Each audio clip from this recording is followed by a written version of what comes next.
Hello, welcome to A Whole Lot of Chaos, a podcast where I talk about movies, shows, games, books, what have you, as chaos commences. I'm your host, Chaos Beetle Frontiers, and today I want to start this episode off in a very special way. I, I, I personally care for the Reddit copy pasta subreddit. I would.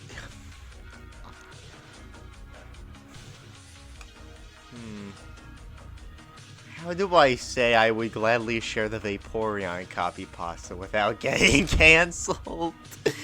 What can I say? It's a funny copy pasta. Speaking of copy pastas, a lot of them are pretty shitty. Guess you can even call them bad. And recently, I watched a little DreamWorks movie called The Bad Guys, which released last year in April, I believe, and I've been surrounded by so many people that are telling me, "Oh, it's like a good movie," or like it's an amazing movie. It saved DreamWorks, but I never watched it until like last month because I don't think there was really anything that compelling me to watch Bad Guys until I saw like a fucking Saul Goodman meme. I have yet to watch Breaking Bad and Better Call Saul, but that piqued my interest a little bit. The other thing is that before watching Bad Guys, I watched Puss in Boots: The Last Witch. The Last Wish, not The Last Witch. The Last Wish, which slapped. It's one of DreamWorks' best movies, and I feel like after watching this, I'm just gonna cut straight to the point. Right now, The Bad Guys has fantastic, really good animation. Aside from that, this movie has genuinely no purpose anymore. And yeah, I'm not gonna lie, this movie's kinda shit. uh, I'm not sure if this is gonna be one of the longer episodes, but yeah, to put it simply, Bad Guys, not very good. Now, to also cut straight to the chase, would I ever own this myself? Fuck no. I honestly hate this movie. So, I guess the first thing to talk about Bad Guys is its concept. So, you have this group of thieves who try stealing a dolphin trophy, but one of them is tempted to go good, which blows their cover, and they get arrested. And they say, "Oh, maybe if you redeem us because we never got a chance before, then maybe we could be good." And this happens 30 minutes in. Like this should be the main, like the main focus, the main draw of the movie, dare I say. And most of those 30 seconds are just kind of fucking around. Like the opening is really bad. Oh, okay. The part with Wolf and Snake in the opening is actually really good. It's cool. I like them talking in the restaurant. And then they rob the bank, and then, that kind of kicks off their whole shtick. But then we get introduced to literally all of the members fucking Suicide Squad style. And I'm like, oh, I don't think this movie's gonna be very good. And on top of that, the chase sequence is cool until they use a fart joke to push it along. That's another thing about this movie. The humor is shockingly unfunny. I'm not even sure if there was anything in particular that made me laugh per se. Every joke that really could have made me laugh are jokes that have been done to death throughout the entire movie. Like, like the meteor, like the heart-shaped meteor. Everyone says it looks like a butt. Then the Elon Musk guinea pig says that it is not a butt, and this is repeated multiple times. There's also vor jokes in this movie, and I hate. There's one joke in this movie that I do kind of like, where Mr. Shark. Okay, so the main joke with Mr. Shark is that somehow he's a master of disguise, despite the fact that he's a shark, which this is another problem I'll get into later. But in terms of the joke, okay, so Mr. Shark disguises as the dad of this one professor, and that's pretty much it's kind of funny, and it's the most I'll take with a movie that is just shockingly unfunny. I don't even, aside from what I've already listed, I don't even know what else about the comedy is too terrible.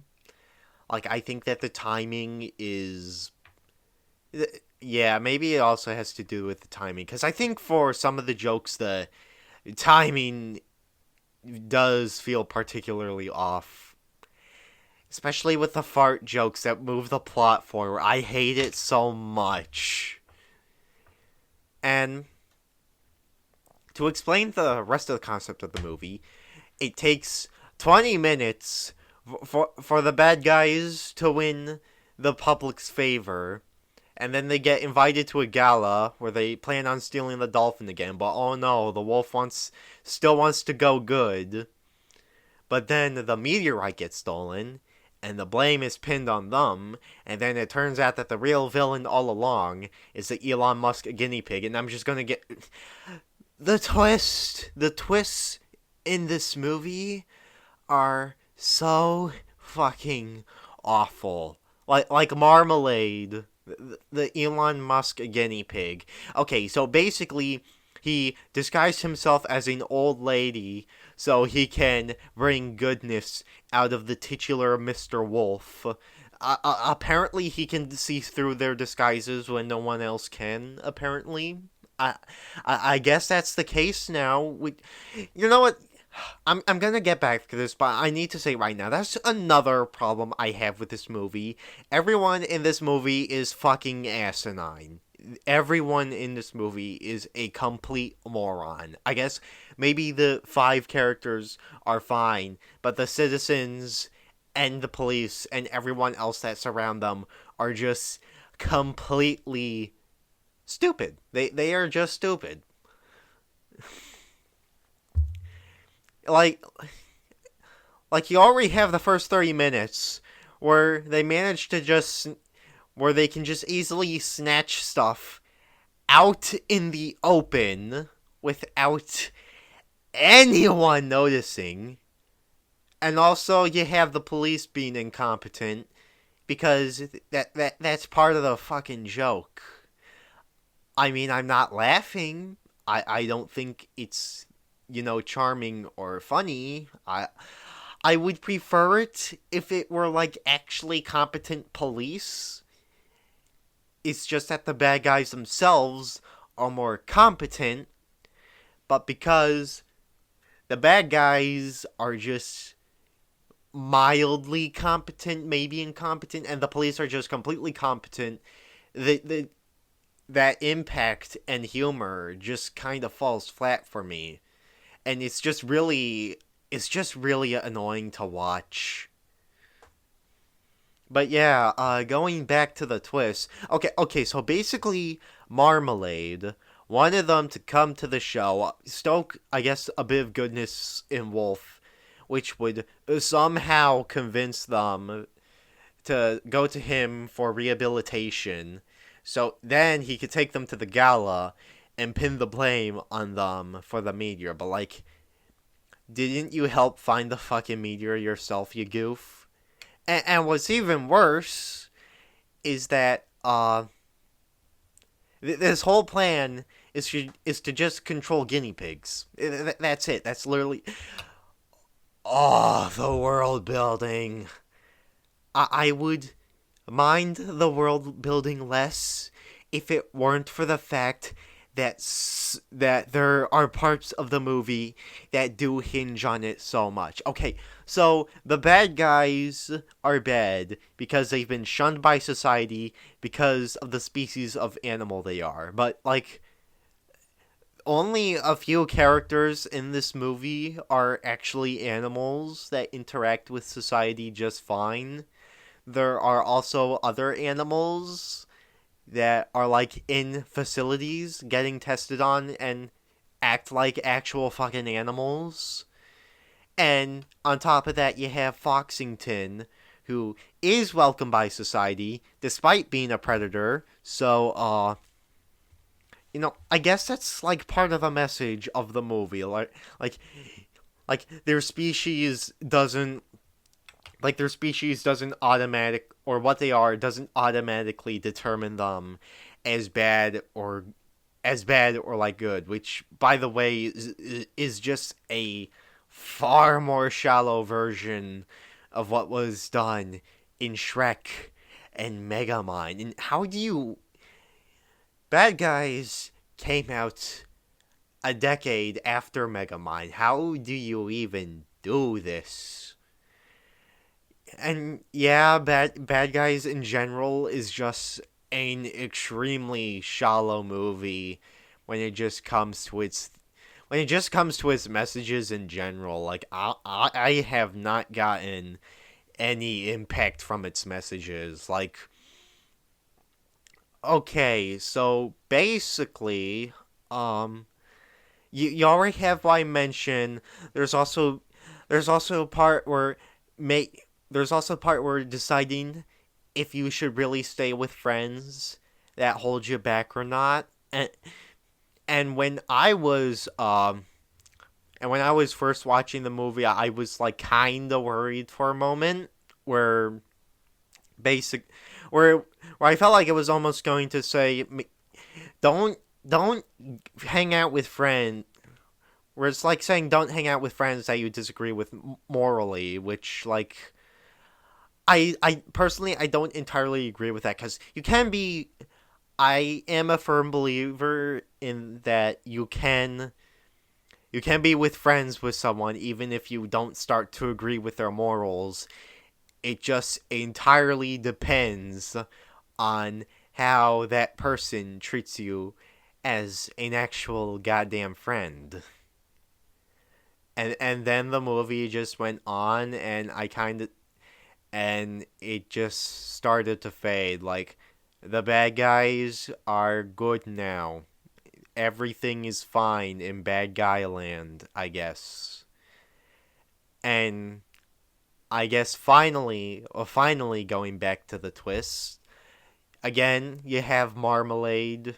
Again, just awful twist villain, especially since his appearance before the twist and his appearance after the twist barely line up at all, and his character after the twist is just rich guy stereotype. That's all it is. That is all it is, and it's not funny. Why do people find stereotypes like this funny? Like, okay, maybe in something like SpongeBob, I can imagine it being sort of funny. However, not only is SpongeBob mostly well written, but the seasons where the episodes especially where Mr. Krabs just becomes stereotypical business rich guy, or just stereotypical rich guy, evil rich guy. Those are like some really, really terrible episodes, especially season 6 through 8, where he's just a complete cheapskate. And again, I must ask, where is the funny in stereotype characters or stereotype villains? Maybe I might end up contradicting myself because maybe some of my other favorite villains could fall into stereotype category, but in movies like Bad Guys, it's kind of like I expect far, far more, and they don't even do anything good with his. Yeah, I would mind the stereotype less if the execution wasn't as bad. And then you have the twist with Foxington, where it's like, okay, early in the movie, you do kind of see Foxington does kind of represent the person that Mr. Sam Rockwell could be if he decided to go good. Respect having a good position in society and respected because she has always done good. But no, there was a twist where she's the Crimson Paw, and she was never unmasked and never got caught. Okay, so her last crime is that she was stealing the dolphin that they were going to steal, but she looked in the mirror. She looked in the mirror one goddamn time and decided, nah, this isn't what I want. And I'm like, bull fucking shit, my dude. And you know what? Yeah, I'm going to use the term just girl boss. She is a girl boss character. I feel like with how the internet can react sometimes, I shouldn't really be laughing at this stuff. But yeah, she's a fucking girl boss character. That is exactly what she is. Like when she was the Crimson Paw, she never got caught. She quit crime through her own volition because of looking in the mirror one fucking time. And as a whole, she rarely screws up at all throughout any of the movie. And there's like, I don't think there's any notable character flaws with her whatsoever.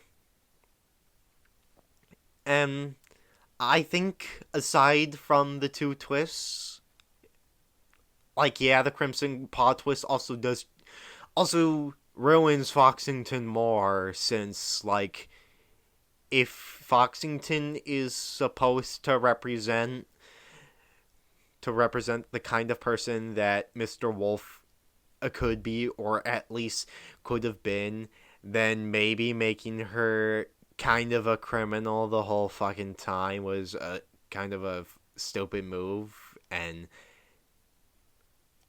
aside from that, the rest of the characters are fine.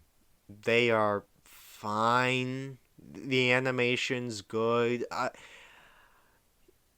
All I can compliment this movie on is its presentation. Like, I think that the acting is good. It's a better Aquafina movie than Raya and the Last Dragon, and I think that the other movies are good. No, the other actors are good. Marmalade's actor is actually pretty decent, even though he was much better in Soul. But yeah, animation good, acting good. I think even the music can be good. Is that there's barely anything I can compliment this movie on in terms of writing. And I guess when it comes to writing, the final things I can really mention are like the pacing. Because like I mentioned, okay, so 30 minutes of this movie is just build up for them being rehabilitated. Then 20 minutes they finally win the favor of the public because Mr. Wolf saved a cat from a fucking tree, and that's it. I am not making this up.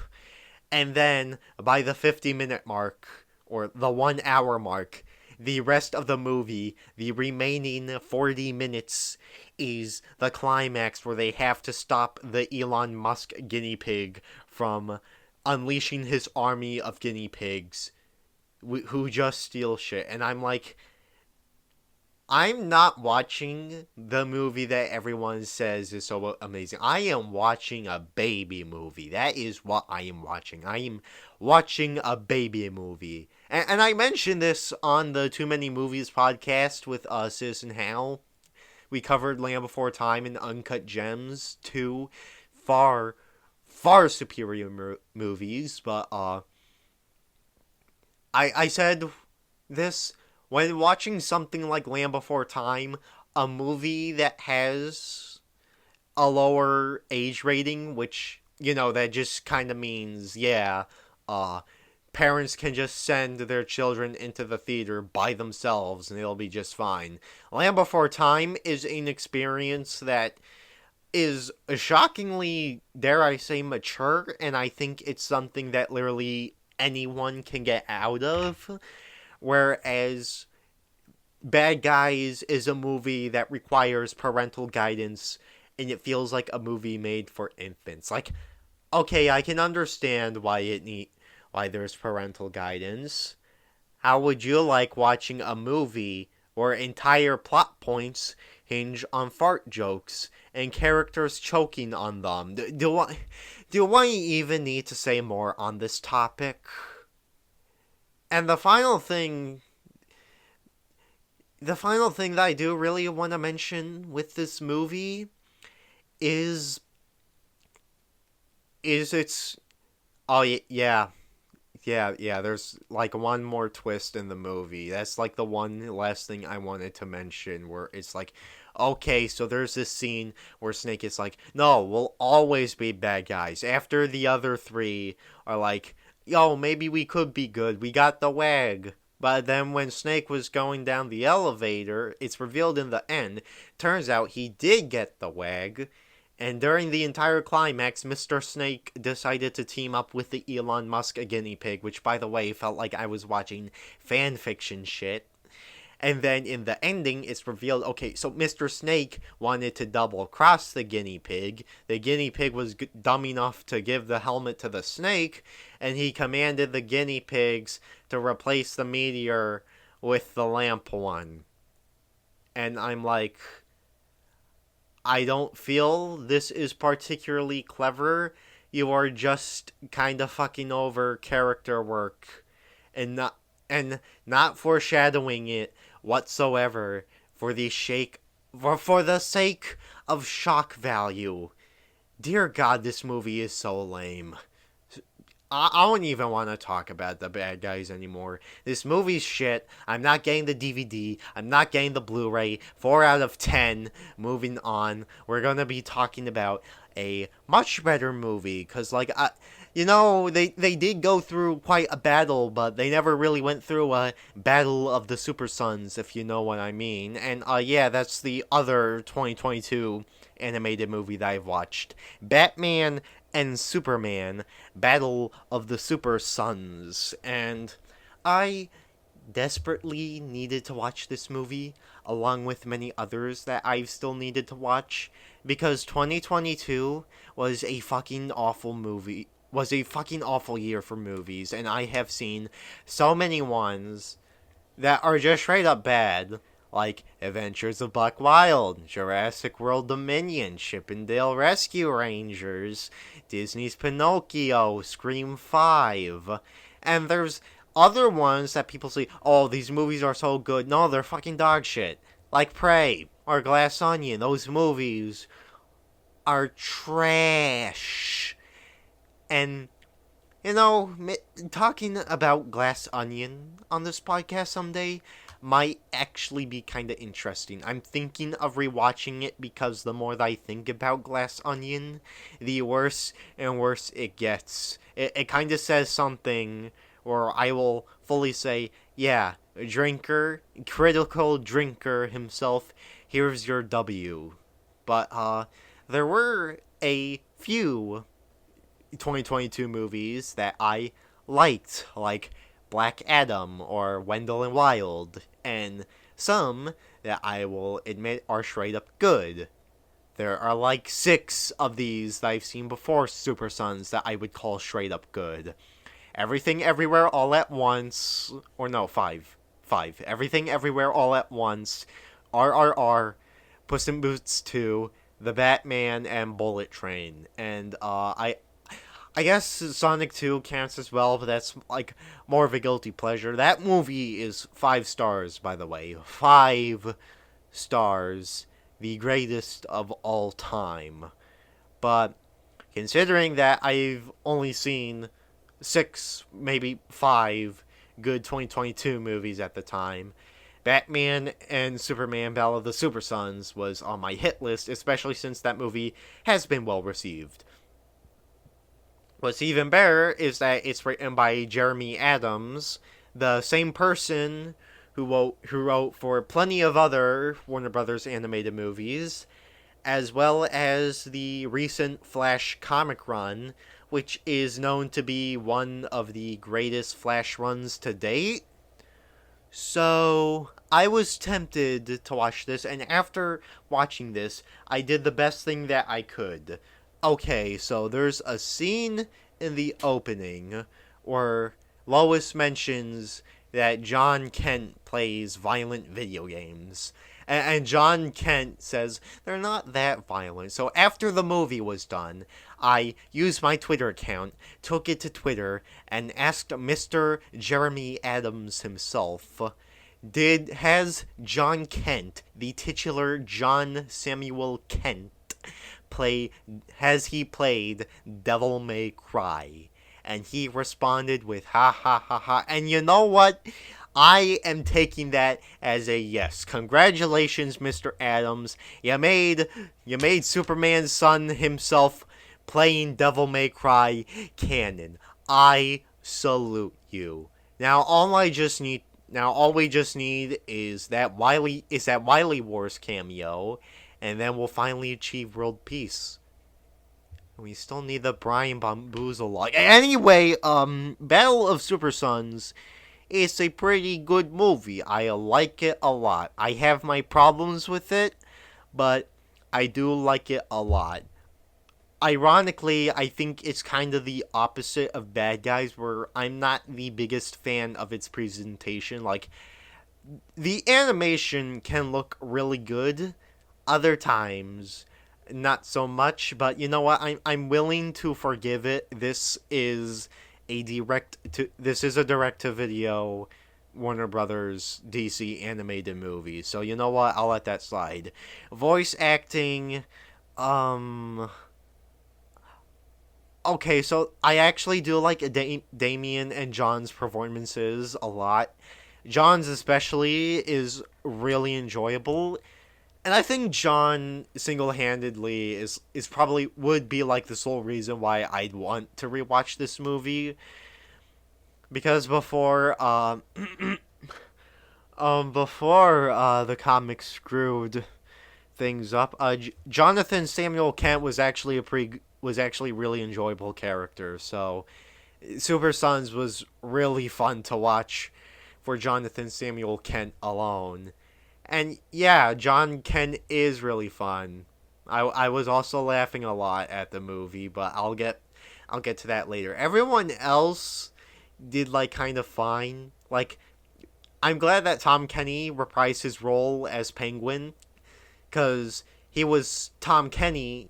Cause Tom Kenny was Penguin in the 2004 Batman cartoon, and he's like one of my favorite characters from that show. Especially, he's just tons of fun to watch. It's been over a year since I've watched the whole show. Can't believe it's been that long. And also, Nathan Drake himself voices Jor-El, which isn't too surprising since in Young Justice, Nathan Drake voicing Superman and Superboy is like one of the only redeeming qualities about the later seasons. So, yay! But yeah, I think the big performance I didn't really like was Superman's, where like, yeah, there were times where he did deliver his lines really well, but most of the times it just really lacked a lot, if you know what I mean. Otherwise, I really like the writing of this movie, because again, like I've mentioned before, I really like John's character. I guess that's something I can actually bring up about this movie. This movie's characters are actually flawed. Like, John has to deal with school problems, and still has the same gripes that a lot of children his age do. And I know that because when I was watching the movie, I was like, he's just like me for real. He's just like me for real. And at the same time, you have Superman kind of being occupied with both. I think he still has his job as a news reporter at the Daily Planet, and also, or I could be wrong, but also there's his job as Superman, and it's kind of like, oh, so so Clark isn't able to spend that much time with John, and it's like actually really compelling stuff. Though when Clark does reveal himself as Superman to John, the the reaction sort of felt kind of off to me at first, but you know, I'm willing to look back. It's kind of wholesome because John finally learns that his dad is Superman, and he's like, "Oh my God, this is the best birthday ever." And then they go flying, and aside from the animation that I'm not particularly fond of, it's just really, really wholesome stuff. Like, the movie's dialogue isn't really that subtle at all, but I like what they're trying to. I like what they're attempting here, and I just really like how these characters are written, which I really do enjoy it because the last DC movie I watched before Battle of the Super Sons was Justice League Dark Apocalypse War, which is one of the absolute worst movies that I have ever seen. And I'm like, you know what? DC, Marvel, you both fucking suck. Mega Man is better. I like Mega Man. I should talk about Mega Man more. But, one of my friends said, oh, if you want a good DC recovery, watch Battle of the Super Sons. And I'm like, yeah, this is like actually like kind of the wholesome character. This is like some of the wholesome writing and character work that I especially do love Superman for. This movie does get pretty creepy with like the whole Starro stuff, which is expected. It's Starro. It handled Starro better than the Suicide Squad did. I'll say that much. And even then, the Suicide Squad wasn't, really that bad. But, again, it's a really fun movie. It's really wholesome. And I remember after finishing the movie, I was like, this is kind of dumb. And I'm like, yeah, it probably is kind of dumb, but also, and again, it's not really that subtle in terms of dialogue and what it has to say.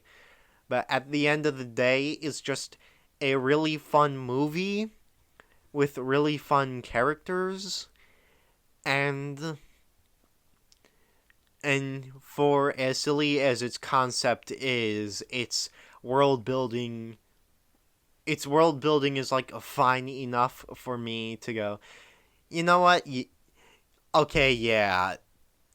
Like, world building, it's something that I do think about with a lot of movies, and like I do feel like with DC especially, there are areas, and Marvel, there are areas where it can get really dumb, but it's not. This movie isn't like Bad Guys, where whole sections of this plot basically there are sections of the plot basically relying on how this world functions. It's like here, not entirely, because it's like the normal everyday world, just that there's super beings, and Gotham is a pretty nasty place, and also alien starfish, because why not? Just why not? But I guess the other part that I should talk about with this movie is Damien, and I think I actually prefer Damien in this movie than I do in the DC animated movie universe, where, okay, in that universe, he was more fleshed out, per se. until it went down the drain with Apocalypse War. But I feel like in this movie, there's a lot of fun character development with him, because again, part of Damien's character is how he isn't a very welcoming person and how he struggles socially a lot. And when he and John work together more, I'm like, yeah, I completely buy this friendship. This I completely buy them eventually becoming friends. And it's all done in such a short time span. And even though I do have my problems with the animation, I do think that the action scenes are actually pretty good. I definitely enjoyed a lot of them, and um, there were points at the movie where I just bursted out laughing hard in good ways, and one of them was the giant Starro Conqueror, where he opens the door and reveals himself and says, with my starfish finally conquering the galaxy, crime and poverty has dropped, and I'm it's so goddamn funny. The stuff with Starro in this movie can be creepy, but it's so goddamn funny. This movie, in general, is just hilarious. I know, I think this is like from the comics. I know this because I read the hit webtoon Wayne Family Adventures, where Damien has a cow, and I guess that would have been funny on its own, but then John milks the cow, and I'm sorry, this movie is actual gold. I need to rewatch it again. This movie is better than Black Adam, and it is even more epic than League of Super Pets. I can't believe this didn't get released in theaters, but two crappy Dwayne Johnson movies got their theatrical releases. Like, what the hell? This movie is good. It's fun. I like Batman and Superman, Battle of the Super Sons. I don't really have much else to say. It's a solid 7 out of 10. Would I own this movie on DVD or Blu-ray? Maybe. I know it's like kind of weird to go like, so I just talked about this movie really positively, so that means I'm gonna own it on DVD and Blu-ray, right? And then I just say no, and that kind of asks, okay, what's up? Well, here's the thing, even though HBO Max's treatment of DC is very not good, at the end of the day, most of those movies are perfectly accessible on the streaming platform, and on top of that, again, literally all of these movies are direct to DVD and digital. So I feel like I just feel like I feel something more with owning a movie that's theatrical or a movie that I do love a lot on DVD and Blu-ray. Like, I bought a Cool World Blu-ray,